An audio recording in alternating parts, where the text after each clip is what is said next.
काही दिवसांनी भक्तीच्या परीक्षा सुरू झाल्या. भक्ती जगाला विसरून अभ्यासात व्यस्त झाली. दिवसरात्र उशिरापर्यंत अभ्यास करणे हेच तिचे काम होते आणि पूजा घरच्या कामाबरोबरच तिच्या कोचिंग क्लासमध्ये व्यस्त झाली. ती भक्तीला अजिबात डिस्टर्ब करत नव्हती आणि भक्तीला जेव्हाही काही त्रास व्हायचा तेव्हा ती पूजाला सांगायची आणि पूजा तिला मदत करायची. भक्तीचे सगळे पेपर छान चालले होते. आज भक्तीचा शेवटचा पेपर होता. पेपर देऊन ती बाहेर आली तेव्हा ती मीराला शोधत होती, कारण गेला 1 महिन्यापासून ती मीराशी नाच्याबरोबर बोलली होती. तेवढ्यात मीरा तिला येताना दिसली. भक्ती धावत मीराच्या मागे जवळ पोचली. हाय मीरा, कशी आहेस? भक्ती म्हणाली. काय सुपरस्टार, तुला माझ्याशी बोलायला वेळ मिळाला का? तुझ्यासारख्या पडाखू मुलींचा हाच तर प्रॉब्लेम आहे. परीक्षेच्या वेळी जगाची खबरच नसते, मीरा चेहरा करत म्हणाली. भक्ती हसत हसत म्हणाली, मी काय करू यार, माझ्याजवळ हीच माझी पुंजी आहे. तुझ्यासारखे माझे आई वडील नाहीत. जर माझा निकाल चांगला नाही आला तर मला डोनेशन देऊन प्रवेश मिळवून देणारे कोणीही नाही. मला सांग, तुझे पेपर कसे होते? काय कसे होते यार, 3 दिवस झाले ना गौरव फोन उचलत आहे ना बोलत आहे. मला खूप टेन्शन येत आहे. मीरा उदासपणे म्हणाली. अरे देवा, तुला बाकी काही सुचत नाही का? मी परीक्षेबद्दल बोलते, मला तुझा फालतू मूर्खपणात काही रस नाही. अभ्यासाबद्दलही कधीतरी बोल. भक्ती म्हणाली. ठीक आहे, पेपर ठीकठाक गेलेत, तू काळजी करू नको, मी पास होईल. भक्ती म्हणाली. खूप खूप धन्यवाद. भक्ती उपहासाने म्हणाली. काय यार भक्ती, तू पण काही बोलत आहेस. मला माहीत आहे तू पेपर पण यासाठी दिला की जेणेकरून तुला गौरव बरोबर ॲडमिशन मिळेल, बरोबर? भक्ती म्हणाली. म्हणूनच तू माझी बेस्ट फ्रेंड आहेस, कारण तुला माझ्या मनात काय आहे ते न सांगता कळते. खरं तर गौरव जाण्याची भीती मला वाटली नसती तर मी अजिबात अभ्यास केला नसता, कारण अभ्यास हे जगातील सर्वात कंटाळवाणे काम आहे. मीरा हसून म्हणाली. यार तू ना थोडं सिन्सिअर हो, नाहीतर तुला पश्चाताप होईल. भक्ती म्हणाली. अरे तेव्हाचं तेव्हा बघू, आता एन्जॉय करण्याचे दिवस आहेत ते करू दे. माझी तर तुलाही सूचना आहे की तू सुद्धा थोडं प्रेम कर आणि बघ, तुझं डोकं अजूनच तीक्ष्ण होईल. मीरा म्हणाली. सल्ल्याबद्दल खूप खूप धन्यवाद. तुलाच मुबारक असले झोल. माझ्याकडे या सर्व निरुपयोगी गोष्टींसाठी वेळ नाही. भक्तीने उत्तर दिले. बरं चल भक्ती, आज पार्टी करूया. आता परीक्षा संपल्याचा आनंद साजरा करण्यासाठी पार्टी तर पाहिजेच. नाही मीरा, मला आता माझ्या ताईला मदत करावी लागेल, कारण माझी परीक्षा सुरू झाल्यापासून तिने माझ्यासाठी खूप मेहनत घेतली आहे. म्हणूनच मी येऊ शकत नाही. सॉरी यार. भक्ती म्हणाली. तुझं तर नेहमीचंच काही ना काही नाटक असतं. तू संत किंवा महात्मा म्हणून जन्माला यायला हवं होतं. तुझ्यात मुलींची कोणतीच वैशिष्ट्ये नाहीत. ना तुला सवरण्याची आवड आहे, ना तुला मुलांना इम्प्रेस करण्याची आवड आहे, ना तुझ्यात मुलींसारखा कोणता नखरा. मीरा चेहरा करत म्हणाली. भक्ती हसली आणि म्हणाली. ठीक आहे, चेहरा करू नकोस, चल माझ्यासोबत. भक्ती हसत म्हणाली. कुठे येऊ? हिमालयाच्या पर्वतरांगात तपश्चर्या करायला? मीरा रागाने म्हणाली. नाही यार, चल मी सांगते. मीरा भक्तीच्या मागे मागे निघाली. भक्ती मीरासह मॅगडी पोचली आणि तिने जाऊन 2 मसालेदार पनीर डिश ऑर्डर केले. मग ती येऊन मीराच्या समोर बसली. मीरा तिच्याकडे मोठ्या डोळ्यांनी पाहत होती. काय पाहत आहे? पार्टी करायची होती ना, आणि लोक त्यांच्या खास मित्रांना त्यांच्या पार्टीला आमंत्रित करतात. तुझ्याशिवाय माझे दुसरे कुणीही नाही. तू माझी सर्वात चांगली आणि सर्वात प्रिय मैत्रीण आहे, म्हणून मी तुला माझ्या पार्टीला आमंत्रित केले आहे. आता एन्जॉय कर. भक्ती म्हणाली. पण तुझ्याकडे पैसे कुठून आले? मीरा म्हणाली. अरे यार, आता इतके पैसे तरी आहे की माझ्या भुक्कडची भूक भागेल. काळजी करू नकोस, माझ्याकडे आहे. मी तुझा अपमान होऊ देणार नाही. भक्ती हसत म्हणाली. मीराचे डोळे भरून आले, कारण भक्तीने किती मेहनतीने अभ्यास केला आणि किती कष्टाने प्रत्येक रुपया वाचवते आणि अनावश्यक खर्च टाळते हे तिला माहीत होते. पण आज तिने तिला तिच्या आवडत्या ठिकाणी आणले आहे, कारण तिला माहीत आहे मीराला काय आवडते. तिला असे वाटले जसे आत्ताच भक्तीला मिठी मारावी आणि जोरात आय लव्ह यू बोलावे. पण आजूबाजूला जवळच लोक बसले होते आणि त्यांना विचित्र वाटेल म्हणून तिने तिची भावना दाबली. काही वेळाने दोघीही बाहेर आल्या आणि घरी जाऊ लागल्या. भक्ती, तू कुठे ॲडमिशन घेणार? मीराने विचारले. माहीत नाही मला कोणते कॉलेज मिळेल यार. ते आता रिझल्टवर अवलंबून आहे. जर रिझल्ट चांगला आला तर माझे आवडते college institute of medical science आहे. बघूया काय होते ते, भक्ती म्हणाली. फक्त IOMS का, मीराने विचारले. कारण तिथे हॉस्टेल आणि मेस आहे जे खूप चांगले आणि स्वस्त आहे. यामुळे माझी खोली आणि जेवणाचे पैसे वाचतील आणि तिथली फी देखील कमी आहे. त्यामुळे मला कोणतीही अडचण येणार नाही. आणि जर मिळाले नाही तर काय करणार, मीराने विचारले. तेव्हाचं तेव्हा बघू. कदाचित मी शिकू शकणार नाही. भक्तीच्या चेहऱ्यावर फिकं हसू उमटलं. बरं ऐक, तू उद्या माझ्यासोबत मंदिरात येशील, भक्तीने विचारले. काय यार, कुठल्या क्लबमध्ये जाऊ का असं तरी विचार. मीरा परत तिच्या जागेवर आली. बाय द वे, तुला मंदिरात का जायचे आहे? अरे तुला यायचं असेल तर हो म्हण. मला जायचं आहे. तू नाही आलीस तर मी एकटी जाईल आणि तोही मंदिरात जाऊन देवाचे दर्शन घ्यावे. कदाचित तुला तुझा गौरव हो म्हणेल, असे भक्ती म्हणाली. काय खरंच? किती वाजता निघायचे ते सांग, मीरा उत्साहाने म्हणाली. मला 10 वाजता भेट आणि जास्त सजायची गरज नाही. मंदिरात जात आहोत, कोणत्याही सौंदर्य स्पर्धेत नाही. आणि आणखी एक गोष्ट, रिकाम्या पोटी राहा, काहीही खाऊ नको. अरे यार, हे खूप होतंय. मी प्रयत्न करेन. बाय, उद्या भेटू. बाय, उद्या लवकर ये. भक्ती घरी पोचल्यावर पूजाताईने नेहमीप्रमाणे विचारले, पेपर कसा झाला? खूप छान ताई, तू मला जे जे सांगितले होते ते सगळे आले होते, हे बघ. आणि ती तिचा पेपर दाखवू लागली. तेव्हाच पूजाला चक्कर येऊ लागली आणि ती तिथेच बसली. काय झालं ताई, सगळं ठीक तर आहे ना? भक्ती घाबरली आणि म्हणाली. हो, मी ठीक आहे पूजा. पूजा म्हणाली. नाही, मला नाही वाटत तू ठीक आहेस. तू खूप थकलेली वाटत आहेस. भक्तीने पूजाच्या कपाळावर हात ठेवला आणि पुढच्या क्षणी ती घाबरली. पूजाला खूप ताप आला होता. अरे देवा, तुला खूप ताप आहे. तू झोप ताई. भक्तीने पूजाला पकडून झोपवले आणि मग तिने धावत जाऊन एक कपडा ओला केला आणि पूजाचे अंग पुसले. तिचं तोंड नीट धुवून घेतलं आणि मग तिचा रुमाल ओला करून पूजाच्या कपाळावर ठेवला. अरे भक्ती, मी ठीक आहे, काळजी करू नकोस. मला उठू दे, मुलं येणार आहेत, त्यांना शिकवायचं आहे, पूजा म्हणाली. तुला काही करण्याची गरज नाही, तू आराम कर. आज मी मुलांना सुट्टी देईन, भक्ती म्हणाली. नाही भक्ती, नुकतेच नवीन कोचिंग उघडले आहे म्हणून सुट्टी द्यायची नाही. मी बसल्या बसल्या शिकवते. उठताना पूजा म्हणाली. तू शांतपणे झोपून राहा. तुला एवढा ताप आहे. मी आहे ना, मी आज मुलांना शिकवते, काळजी करू नकोस. तू बस आराम कर, मी आत्ता येते, म्हणत ती बाहेर गेली आणि काही वेळाने हातात औषध घेऊन परत आली. तिने पटकन 2 कप चहा केला आणि एक स्वतःला आणि एक पूजाला दिला आणि बसून दोघींनी चहा प्यायला. आणि मग भक्तीने पूजाला औषध देऊन तिला झोपवले. भक्तीने पटकन घरातील काम उरकले आणि मग धावत पूजाकडे गेली. पूजा झोपली होती. भक्तीने कपाळावर हात ठेवला तर ताप उतरला असल्याचे पाहिले. भक्तीने सुटकेचा निश्वास टाकला. भक्ती क्लासमध्ये आली तेव्हा पार्थ चिकू बरोबर येत होता. चिकू आत पळत सुटला, पण पार्थ हळूहळू चालत आला. याच कारणामुळे पार्थ चिकूसोबत असल्याचे भक्तीला माहीत नव्हते. पार्थ आला आणि आत येऊ लागला. भक्ती त्याच्याकडे बघू लागली. भक्ती त्याच्याकडे बघून म्हणाली, हॅलो हॅलो मिस्टर, तुम्ही कोण आहात आणि कुठे चाललाय? आधी मला सांग, तू कोण आहेस आणि इथे काय करतेस? पार्थ म्हणाला. भक्तीचे डोळे विस्पारले. जणू तिने जगाचे 8वे आश्चर्यच पाहिले आहे. वाह वाह, काय मॅनर्स आहे. तोंड वर करून घरात येत आहेस आणि माझ्यावरच दादागिरी करत आहेस. मी इथे काय करतेस हे विचारणारा तू कोण आहे? तू खूप मॅनर्सलेस आहेस. घरी कुणी आल्यावर असे वागायचे हेच शिकले आहेस का? पूजाजी कुठे आहे आणि तू कोण आहेस? पूजाजी झोपली आहे आणि मी कोण आहे मी तुम्हाला का सांगू? प्रथम तुमचा परिचय द्या. 1 तास झालाय बोलतच राहिला आहे. कुठून रिचार्ज करतो? टॉक टाईम देखील संपत नाही. 1 मिनिट. सूट आणि बूट घालून चोरी तर करत नाही ना? मॅडम जरा शिष्टाचाराने. मी तुम्हाला चोर दिसतो का? मी चांगल्या कुटुंबातील आहे आणि तू माझ्याकडे काय पाहतेस? जा आणि तुझ्या मालकिनीला बोलव. मोलकरीण आहे तर मोलकरणीसारखं राहा. जास्त अभिमान दाखवण्याची गरज नाही, पार्थ म्हणाला. आणि भक्तीला तिच्या अंगात आग लागल्यासारखे वाटले. ती रागाने म्हणाली, मी तुला मोलकरीण दिसते? तुझा चेहरा माकडासारखा आहे. तू स्वतःला मोठा हिरो समजतो काय? तुझ्यासारखी माणसं माझ्या चपलेच्या टोकावर राहतात, भक्ती म्हणाली. हे बघ, तू तुझी मर्यादा ओलांडत आहेस. लिमिटमध्ये राहा, नाहीतर चांगलं होणार नाही. तू एक मुलगी आहेस म्हणूनच मी तुला सोडतोय, नाहीतर आत्तापर्यंत काय केलं असतं याचा तुला अंदाजा नाही.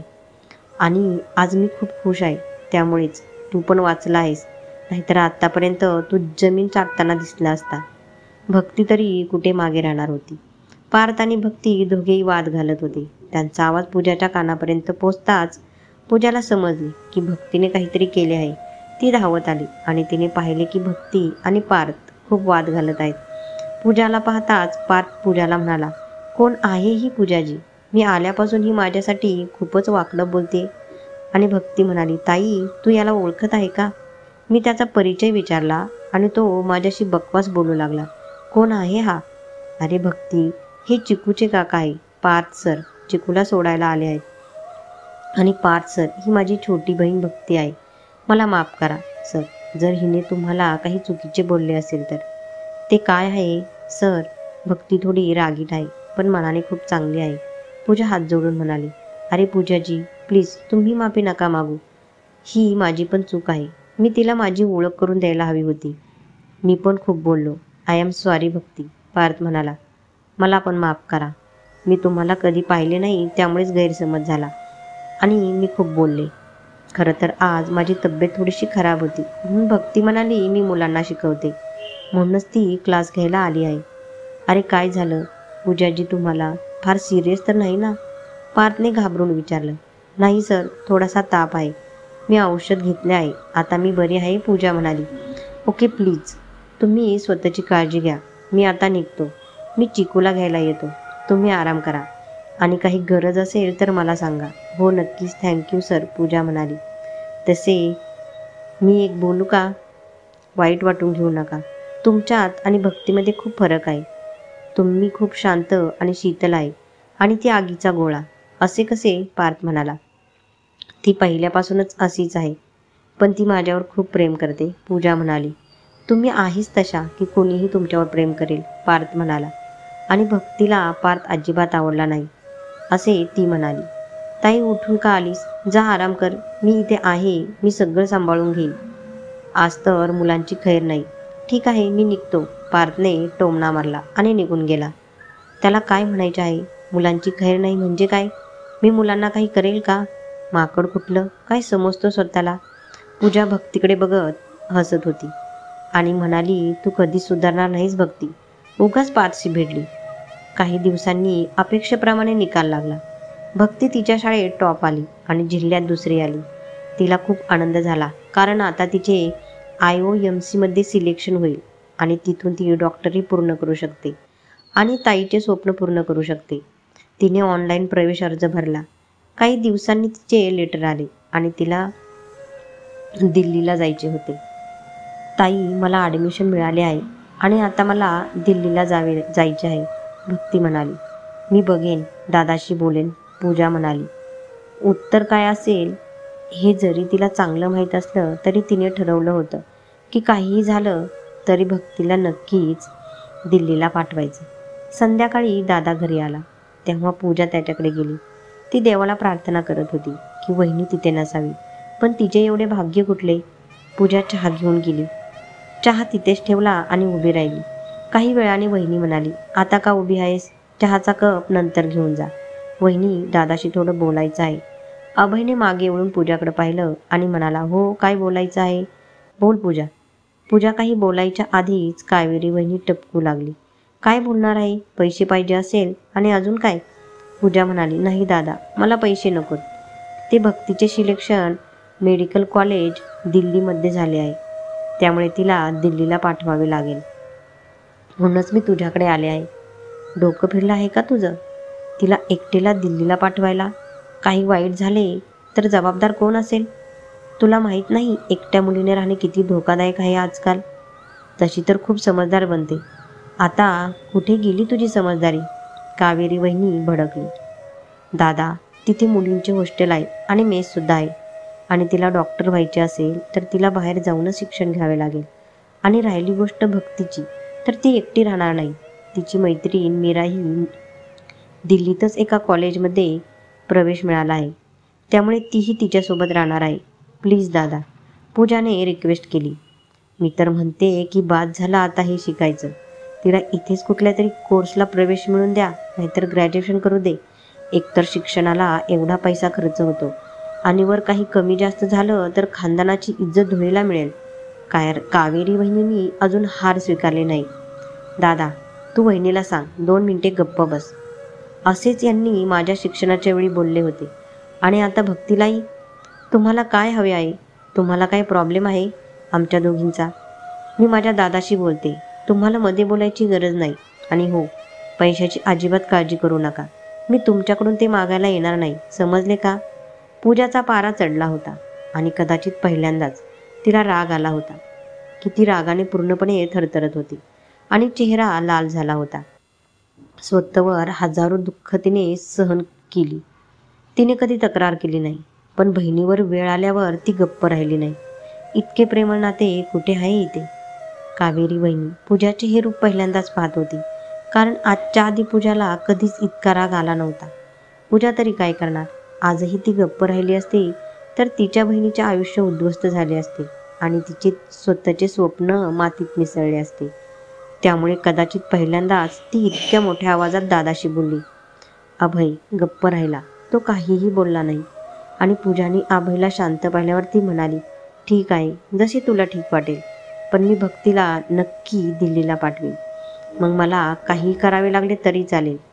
मी माझ्यासारखे भक्तीचे आयुष्य उद्ध्वस्त होताना पाहू शकत नाही. आणि पूजा रागाने निघून गेली. तिने खोलीत जाऊन आईचा फोटो खाली घेतला, छातीशी घट्ट मिठी मारली आणि रडू लागली. तिला खात्री होती की तिचा दादा तिचे ऐकेल, पण कदाचित आता तिचा दादा तो दादा राहिला नाही जो तो लग्नापूर्वी होता. आई, तू पाहतेस ना, तुझ्या मुलाला ज्याच्यावर तू खूप प्रेम करत होतीस, तो आज आमच्यासोबत जायलाही तयार नाही. तू आम्हाला शिकवण्यासाठी खूप कष्ट सहन केलेस. तुझे स्वप्न होते की मी IAS व्हावे, ते तर होऊ शकले नाही. पण तुझी पूजा आज तुला वचन देते आहे की ती तुला दिलेले वचन नक्कीच पूर्ण करेल. मग त्यासाठी तिला काहीही करावे लागले तरी तुझ्या मुलीला मी शिक्षण देईल, जोपर्यंत ती डॉक्टर होत नाही. पूजा कितीतरी वेळ तिच्या आईच्या फोटोशी बोलत राहिली आणि रडत राहिली. आज कदाचित तिची थोडीफार राहिलेली आशाही तुटली होती आणि तो विश्वासही तुटला होता की दादा तिला नक्कीच साथ देईल, कारण तो अजून इतका पण बदलला नाही. दुसऱ्या दिवशी पूजा खूप विचारात होती. तिचे डोळे सुजले होते आणि तिच्या चेहऱ्यावर उदासी होती. बोलायला तर ती बोलली होती की ती तिला दिल्लीला घेऊन जाईल, पण तिला काहीच माहीत नव्हते. आजपर्यंत ती हिमाचलच्या डोंगरांवरून खालीही आली नव्हती. मग ही कसे करणार होती ती? संध्याकाळी जेव्हा पार्थ चिकूला घेऊन आला तेव्हा पूजाला खूप उदास पाहून त्याला काळजी वाटली, कारण रोज पूजा त्याचे हसत मुखाने स्वागत करायची, पण आज तिच्या डोळ्यात दुःख स्पष्ट दिसत होते. पूजाजी, तुम्ही ठीक तर आहात ना? आता तुमची तब्येत कशी आहे? पार्थने विचारले. मी ठीक आहे सर, पूजा म्हणाली. तुम्हाला वाईट वाटणार नसेल तर मी तुम्हाला एक प्रश्न विचारू शकतो का? पार्थ म्हणाला. हो बोला, काय विचारायचे आहे? आज तुम्ही खूप उदास दिसत आहे, जणू काही परेशानी आहे. मी तुम्हाला काही मदत करू शकतो का? पार्थने भीतभीत विचारले. अचानक पूजाचे डोळे चमकले आणि तिने एक निर्णय घेतला. हो, मी जरा अडचणीत आहे. म्हणूनच पूजा म्हणाली. का? काय प्रकरण आहे? मला सांगण्यासारखे नाही का? तुम्हाला हवे असल्यास तुम्ही मला सांगू शकता. कोणास ठाऊक मी तुम्हाला तुमच्या समस्येतून बाहेर पडण्याचा मार्ग सांगू शकेन, पार्थ स्वतःशीच म्हणाला.